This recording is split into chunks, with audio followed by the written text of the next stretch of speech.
Last season, Bayern Munich were 1-0 down to great rivals Borussia Dortmund, and as the clock was ticking, they were struggling to break Dortmund down.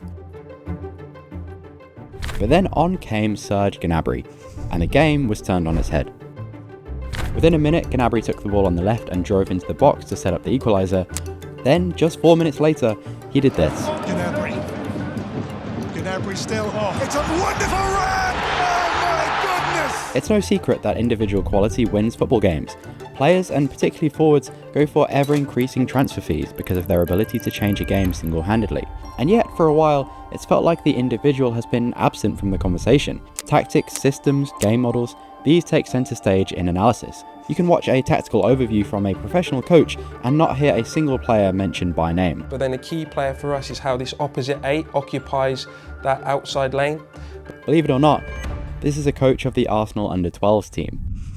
This tension between individual and system causes much dispute amongst fans and coaches. In fact, the backlash to the 2024 Ballon d'Or may have been founded on this debate.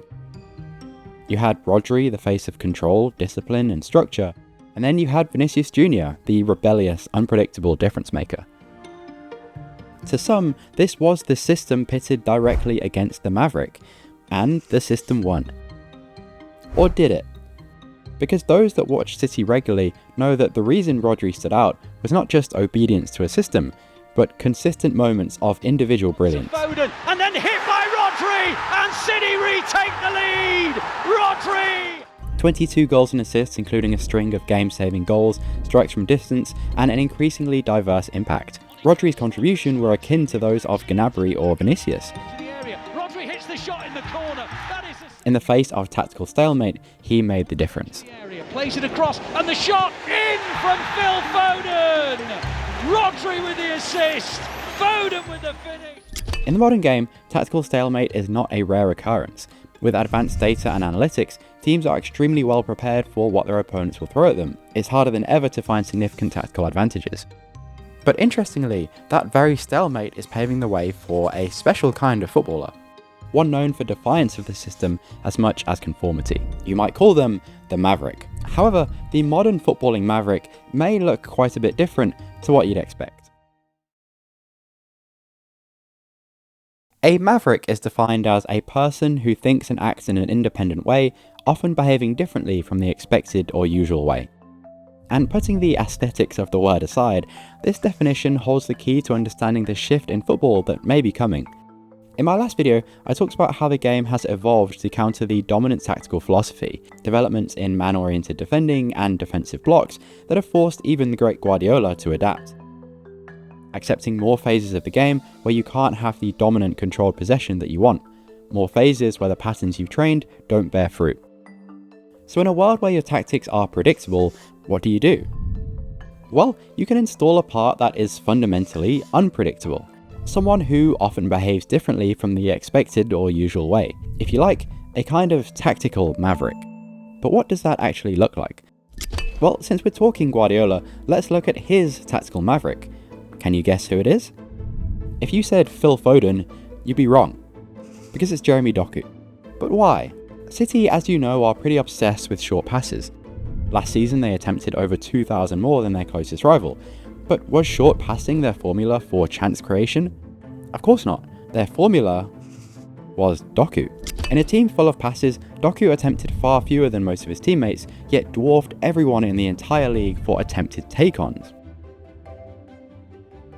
And not only that, according to YouTube channel Sincere FC, he had the most possession-ending actions of any player in the league, that's shots or losses of possession, accounting for 20% of City's entire possession-ending actions, the highest usage rate, to use basketball terminology, of any player from any team.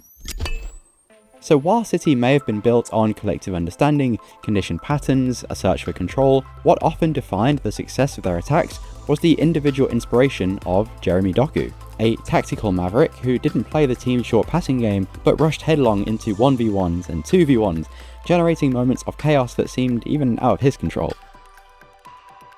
Now, Doku may not be everyone's idea of a Maverick, but what he represents is a team's need to break from its own predictable patterns. That crucial moment in a game where coaching principles become irrelevant and player inspiration takes over. And of course, this has always been essential in football. Only the development of these rhythm-breaking players may have stagnated given the emphasis on the system. But now they may just be coming back.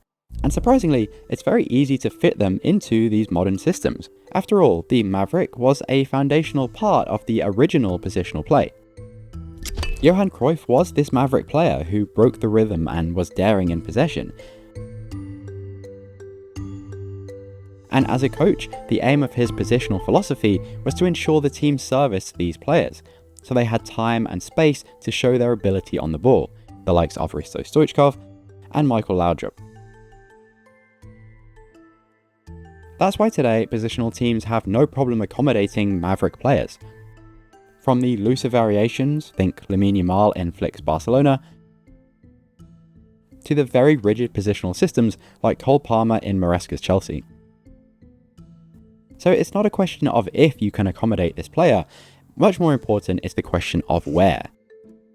And as you'd expect, all of these players are forwards. In fact, most of them are wingers. If you restrict their impulsiveness to specific forward zones, you can of course create structures around them to defend if they lose it. A proper rest defense. You might call this freedom within structure, and for some, it offers the ideal balance between individual expression and collective order, where the team obeys the coach's principles, but has enough room for spontaneity in certain areas. And since modern systems have no problem allowing this, the only barrier is the development of these differential players, so it's up to academies to ensure that happens. So is this where the game is headed? Tactical Mavericks put in teams specifically to disrupt their own rhythm? Well, maybe, but it begs the question, if you can have one Maverick, would you be even better with 2? Or 3? Could you in fact have a whole team of Maverick players? Well, of course not, but not for the reason you think. And actually, if we shift perspective just slightly, a whole team of Mavericks might not be so crazy after all. We try to give players more space, more time to show freedom when they receive the ball. But if the freedom for you is that you can move everywhere, that is no freedom, that is chaos. When coaches like Maresca talk about giving players freedom, they mean that on the ball, in certain moments, they're allowed to express a full range of possible solutions. This is the Maverick we've been talking about, someone who ignores the mechanics of the system and tries something more spontaneous, as if they've momentarily suspended the team game and turned it into a single player one. And of course, you can't have everybody playing a single player game. So to avoid chaos, you have to confine this individual freedom to certain areas and certain players. Or do you? Because let's step back and really examine these players in their moment of inspiration. What is it they're doing? Well, rather than call it individual brilliance or individual expression, it may be more accurate to simply call it creativity. In academic research, creativity in football has been described as a responsiveness to nested and shared affordances, which is a lot of jargon. In practical terms, it means a player's ability to respond to multiple opportunities as information shifts and players move around. For example, here Iniesta has a pass on to Neymar, but the intention is read by Modric, so one opportunity for a pass opens up and closes down. But Iniesta is able to respond creatively by aborting that initial pass and then exploiting an entirely new opportunity that opens up.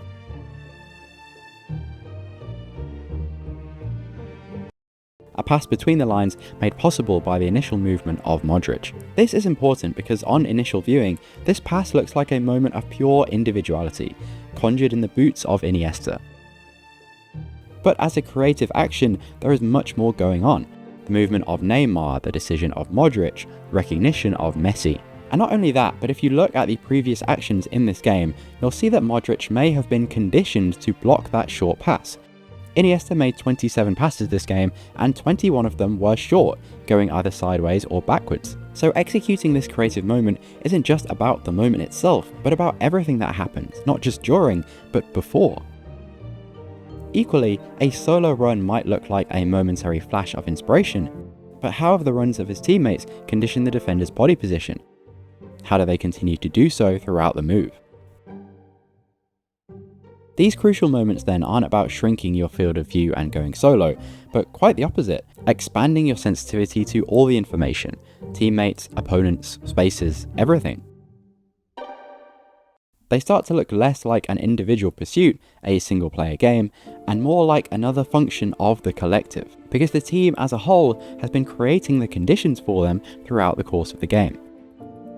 Through this lens, these moments of apparent individual expression become much less scary, not a wild risk to be confined to certain areas, but an essential characteristic of the team, something to be broadened and developed, improving connections to improve the success of these actions. So we have Maverick individuals, what about Maverick teams? We accept the need for independence to break predictable patterns and behave in unexpected ways, so why not make it a collective process? Surely that would be a huge performance advantage. Well, to get there, we need to move far away from this reductive understanding of the individual, and explore how more degrees of freedom may not lead to chaos, but better collective problem solving. In upcoming videos, I hope to explore this idea a bit more, showing how players become truly synchronized on the pitch, and how some teams are proving that more freedom can still be balanced defensively. If you'd like to hear more tactical and meta discussion, I've got a bunch of bonus podcasts over on Patreon. You can become a member and unlock a year's worth of content for just $12.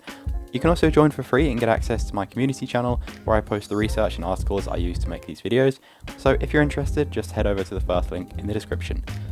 Thanks so much for watching, a big shout out to all my current members, and I'll see you all next time. Take care.